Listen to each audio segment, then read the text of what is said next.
بسم اللہ الرحمن الرحیم۔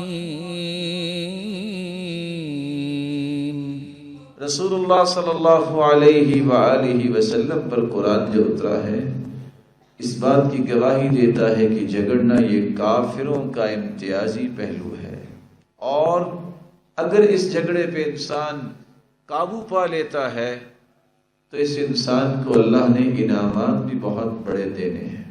قابو پانے کا طریقہ کیا ہے؟ سب سے پہلے تو آپ اپنی زبان پہ کنٹرول کریں۔ کچھ لوگ کہتے ہیں بس جی وہ ہی نہیں باز آتا، حتیٰ کہ اب یہ جھگڑے میاں بیوی میں بھی شروع ہو گئے ہیں۔ زبان پہ جب تک کنٹرول نہیں ہوتا لڑائی ختم نہیں ہوتی۔ زیادہ سے زیادہ گالی دے گا کوئی، آپ کو زیادہ سے زیادہ تانا دے گا، زیادہ سے زیادہ کو باتیں کرے گا، پھر کیا ہو؟ سن لے 2 منٹ، وہ 2 سے 4 سے 6 باتیں 5 منٹ کی سننے کے لیے تیار نہیں ہوتے، 25 سال جیل میں رہنا پسند کر لیتے۔ یعنی کیسی حیرانگی کی بات ہے، 2-4 منٹ کی بات سن، اگر اس کا دل اس طرح ہی راضی ہو رہا ہے تو ٹھیک ہے، ہو جائے۔ کبھی تو ایک زندہ مثال بن جایا کریں، عدی بن حاتم کی طرح۔ گالی دے رہا ہے تو غلام نہیں بھی ہے آپ کے پاس تو آپ خود کہہ دیا کریں۔ انہوں نے تو غلام بھیجا تھا نا، جلدی سے جاؤ یہ گالی دینے والے کو پوچھو میں آپ کے لیے کھانا لے کے آؤں۔ ہم کیا کہتے ہیں؟ کھانا نہیں کچھ اور بھی آپ کو کھلائیں گے، ذرا آؤ صحیح۔ فرق ہے۔ جھگڑے کو ختم کرنے کا دوسرا طریقہ یہ ہے کہ اللہ نہ کرے آپ نے اگر کسی غلط فہمی سے جھگڑا ہو گیا، آپ حق کی بنیاد پہ بحث کر رہے ہیں اور جھگڑا کر رہے ہیں، اور وہ اللہ کو پسند بھی ہے کہ اگر آپ دین کی سربلندی کے لیے کوئی کام کرتے ہیں، لیکن علم ہونا ضروری ہے، نیت خالص ہونا ضروری ہے، اللہ کی مراقبت کا خیال کرے کہ اللہ دیکھ رہا ہے، میں اگر غلط سوچ رہا ہوں تو میرا رب جانتا ہے۔ اگر ایسا ہو بھی گیا ہے، مناسب جھگڑا کرے۔ یہ مناسب سے کیا مراد ہے؟ ابغض بغیضک ہونا ما عسى ان يكون حبیبک یوما ما۔ جسے جھگڑا کرے، نفرت کر رہے ہو، اتنا کو جھگڑا کرے، کل کو محبت ہو جائے دوبارہ تو تمہیں شرمندہ نہ ہونا پڑے۔ اسی طرح محبت کا قانون بیان کیا۔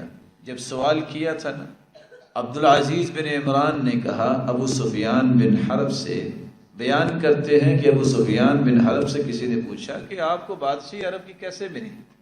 آپ بھی انسان ہو، باقی بھی انسان تھے۔ تو ابو سفیان بن حرب نے کہا کہ اصل بات یہ ہے، ما خاصمت رجلا قط الا جعلت للصلح بینی وبینہ موضعا۔ میں نے جب بھی زندگی میں کسی سے کوئی جھگڑا بھی کیا نا، میں نے صلح کا ایک دروازہ ضرور چھوڑا ہے، ٹوٹل بند نہیں کیے۔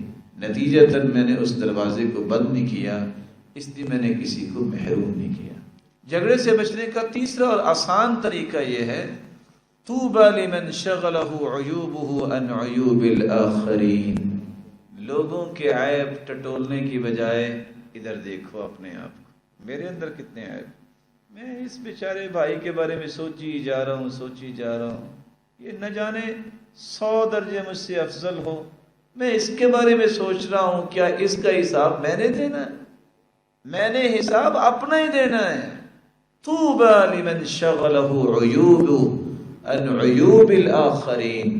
خوش نصیب ہے وہ جس کے عیب اسے اتنے مشغول کر دیں کہ وہ لوگوں کے عیبوں کے بارے میں سوچتا ہی نہیں۔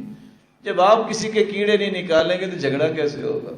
تو زبان پہ کنٹرول کرنا اور اعتدال کی راہ کو نہ چھوڑنا، اور دوسروں پہ زبان اور تخمینہ اور گمان لگانے کی بجائے، کسی کے عیبوں پہ نظر رکھنے کی بجائے کس کے عیبوں کو دیکھنا چاہیے؟ اپنے